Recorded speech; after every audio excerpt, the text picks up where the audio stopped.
குடிநீர் குழாய்களை உடைத்தெறிந்த வனத்துறை விவசாயி கண்ணீர். தருமபுரி மாவட்டம் பாலக்கோடு அடுத்த சீரண்டபுரம் கிராமத்தைச் சேர்ந்த விவசாயி கிருஷ்ணசாமி, இவரது மனைவி சுகுணா, இவர்களுக்கு 2 பெண், ஒரு மகன் உள்ளனர். 3 பிள்ளைகளும் வாய் பேச முடியாத, காது கேளாத மாற்றுத்திறனாளிகள் ஆவார்கள். கிருஷ்ணசாமி 3 தலைமுறையாக அப்பகுதியில் உள்ள அரசு புறம்போக்கு நிலம் 3 ஏக்கரில் விவசாயம் செய்து வருகிறார். கடந்த 70 வருடங்களுக்கு மேலாக விவசாயம் செய்து கொண்டு நிலத்தில் வீடு கட்டி குடியிருந்து வருகின்றனர்.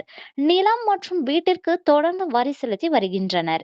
தற்போது கோடை வறட்சியால் கடும் தண்ணீர் பற்றாக்குறை ஏற்பட்டு குடிநீருக்கு பஞ்சமாகிவிட்டது.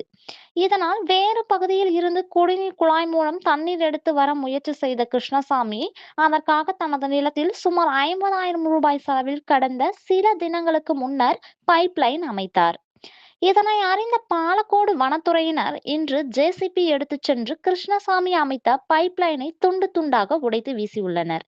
மேலும் கிருஷ்ணசாமி மனைவி சுகுணாவிடம் அலுவலகத்திற்கு வர கூறி மிரட்டி வருகின்றனர். இது குறித்து தெரிவித்த சுகுணா மற்றும் அப்பகுதியினர், வனத்துறை அதிகாரிகள் அரசு புறம்போக்கு நிலத்தில் கூட குடியிருக்க கூடாது, விவசாயம் செய்யக்கூடாது என தொடர்ந்து அராஜகமாக மிரட்டி வருவதாகவும், எனவே தமிழக அரசு உரிய நடவடிக்கை எடுத்து விவசாயிகளின் வாழ்வாதாரத்தை பாதுகாக்க வேண்டும் என கோரிக்கை விடுத்துள்ளனர். வாழ்வாதாரத்தை நாசம் பண்ணி போட்டாங்க. ஃபாரஸ்ட்கார் டெய்லியும் எங்கள் வீட்டுக்காரர் எங்கே போயிட்டதுனால என்னை வான்னு கூப்பிட்றாங்க. எங்கள் வாய் பேசாத 3 பிள்ளைங்களை விட்டுட்டு என்னால் வர முடியாதுன்னு சொல்லி அப்புறம் நைட்டு 9 மணி 10 மணி வரையும் வீட்டாண்டே இருக்கிறாங்க. 70 வருஷத்துக்கு முன்னாடி இருந்து இந்த ஊரில் தான் இருக்கிறோங்க. எங்களுக்கு எதுவும் ஒரு வாழ்வாதாரமும் கிடைக்கல. நீங்கள் தான் அதுக்கு ஏதாவது ஒரு ஆதரவு காட்டணும். நம்ம ஈச்சம்பள்ளம், செக்கில்நாத்தம், சீரண்டாபுரம், சொக்கங்கோட்டாயி, கஞ்சால்பயில் இந்த மாதிரி இப்போ இந்த கிராமங்கள்லாம் நிறைய இந்த மாதிரி புறம்போக்கு தான் நிலம் ஓட்டுறங்க. அந்த நிலம் 60-70 வருஷமா 3 தலைமுறை 4 தலைமுறையாக நாம் பண்ணினே வரோங்க இது வரைக்கும். ஆனால் இது வரைக்கும் ஃபாரஸ்ட்காரரோ யாரோ எதுவும் பண்ணல. ஆனால் இப்போ ஒரு வருஷமா பயங்கரமான தொந்தரவு கொடுக்குறாங்க எங்களுக்கு. அதிகமாக எதனா ஓரம்பர செடி வெட்டுறதுக்கு இல்லை, ஒரு பைப் போடுறதுக்கு, ஒரு வீடு எதனா கட்டுறதுக்கு இல்லை நிறுத்திடுறாங்க. அங்கேயே காவல் போட்டுறாங்க. ஆம்பளைங்கெல்லாம் வெளியில் போயிடுறாங்க. பொம்பளைங்களே ரொம்ப சித்திரவதை பண்ணுறாங்க. பொட்டை பிள்ளைங்க அதிகமாக பயிருதுங்க. என்னடா பண்ணுறது அது மாதிரி இருந்துச்சு.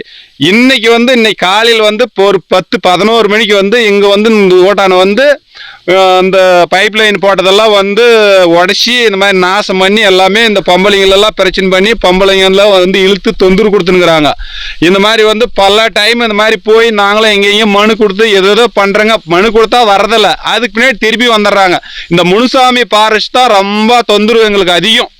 அவர் வந்ததுலேருந்து அதிகமாக தொந்தரவு கொடுக்கறதே அவர் தான்.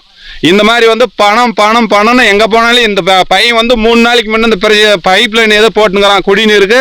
அந்த பையனை 3 நாளாக பையன் இங்கே ஓயிட்டுக்கிறாங்க உங்களுக்கு பயந்துன்னு.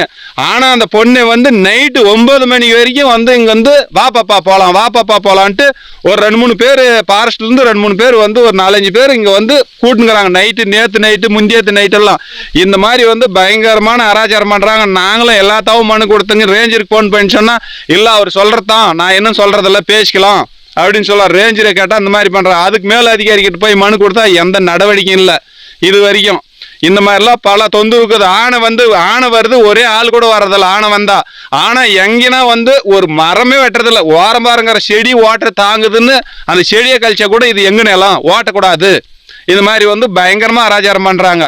இதுக்கு நல்லபடியாக கவர்மெண்ட் ஒரு தீர்வு காணணும்.